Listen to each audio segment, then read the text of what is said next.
বন্ধুরা কেমন আছেন? আমি ভালো আছি। আমি আপনাদের প্রিয় জ্যোতিষ এম শাস্ত্রী, আপনাদের সামনে এই মুহূর্তে। আজকে মঙ্গল নিয়ে কথা বলবো।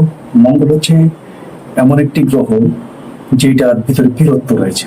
মঙ্গল হচ্ছে এমন একটি গ্রহ যেটার ভিতরে তেজে পরিপূর্ণ একটি প্ল্যানেটের নাম হচ্ছে হলো মঙ্গল। যে মঙ্গল, আমরা কথাটা শুনে থাকি যে তোমার জীবন মঙ্গলময় হোক, তো এটা তেজ এবং সাহস এবং বীরত্বে হচ্ছে হলো মঙ্গলের জয়গাথা। তো মঙ্গল হচ্ছে আমাদের একটি পুরুষ এবং শুষ্ক গ্রহ। এটি একটি ভাতৃকারক গ্রহ বটে। এই গ্রহ নির্দেশ করে মানে তেজ, সাহস, বিক্রম, বীরত্ব, এগ্রোয়েমি, চৌর্য, ভূসম্পত্তি, সেনাপতি, ছোট ভাই, ক্ষিপ্রতা, স্বাধীনতা এবং হটকারিতা, বিবাদ, মামলা, দুর্ঘটনা, তীক্ষ্ণ বুদ্ধি, অঙ্কে দক্ষতা, কলকারখানা, খনিজ দ্রব্য, ঔষধ, বিষ, পৌরস, ঔদত্ত, গর্ব, অত্যাচার, দৃঢ়তা, টেকনিক্যাল জ্ঞান, রসায়ন, পুলিশ, মিলিটারি, সার্জন, ডাক্তার, প্রতিরক্ষা এবং শাসন বিভাগের চাকরি কি ডমিনেট করে হচ্ছে আপনার মঙ্গল।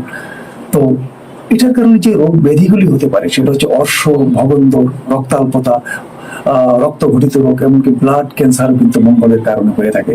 এবং রক্তাংশ হতে পারে, বসন্ত হতে পারে, রক্ত দুষ্টি হতে পারে, হাম হতে পারে, কার্বাঙ্কার হতে পারে, ঠোঁটের রোগ হতে পারে, তান্ত্রিক রোগ হতে পারে, অ্যাসিডিটি হতে পারে, কোলাইটিস হতে পারে, Baat, hernia, tetanus, গেটেবাত, typhoid, malaria, কুষ্ঠ, দাঁত, চুলকানি, রক্তস্রাব, কলেরা, ব্রণ, টিউমার, এগুলো হচ্ছে হলো মঙ্গলের কারক। তো বন্ধুরা, এই সকল কিছু মিলিয়ে মঙ্গল যাদের হচ্ছে হলো জন্মছকে দুস্থানে আছে, তাদের জীবনটা খুব সময়। এখান থেকে মাঙ্গলিক বিচারও করা হয়। জন্ম লগ্নে যাদের হচ্ছে হলো মঙ্গল বসা, জন্মের চতুর্থে, জন্মের সপ্তমী, অষ্টমী এবং দ্বাদশে যদি হলো মঙ্গল বসা থাকে, তাহলে সেটা তাকে মাঙ্গলিক হিসাবে ট্রিট করা হয়। মঙ্গলের মানুষ সবসময় অত্যন্ত ক্ষিপ্রগতি হয়, অত্যন্ত ক্ষিপ্রগতি সম্পর্ক হয় এবং অত্যন্ত তেজে দীপ্ত এবং বীরত্বে গাথা থাকে তাদের জীবন থাকে। এবং তাদের সাথে কথা বলতে গেলে মনে হচ্ছে মানে ঝনঝনানি একটা আওয়াজ। এবং তাদের সাথে তাদের ভিতরে এতটা পরিমাণে উষ্মা থাকে, এতটা পরিমাণে তেজদীপ্ত থাকে যে হচ্ছে সব সময় যেন একটা বিনাকার সরে বাঁধে। তো মঙ্গল হচ্ছে হলো যে সমস্ত বিষয়গুলোকে নিয়ে আলোকপাত করা হলো।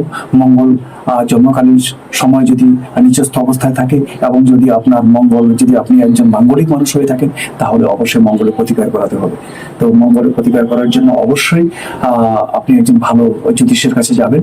এবং আপনার মঙ্গল কোন স্থানে আছে, মঙ্গল যদি জন্মকালীন চক্রে যদি ম্যালফিক থাকে, যদি নিচস্থ থাকে এবং যদি হচ্ছে দুস্থানে থাকে, তাহলে মঙ্গলের প্রতিকার করান এবং প্রতিকার গ্রহণ করুন এবং ভালো থাকুন। ধন্যবাদ।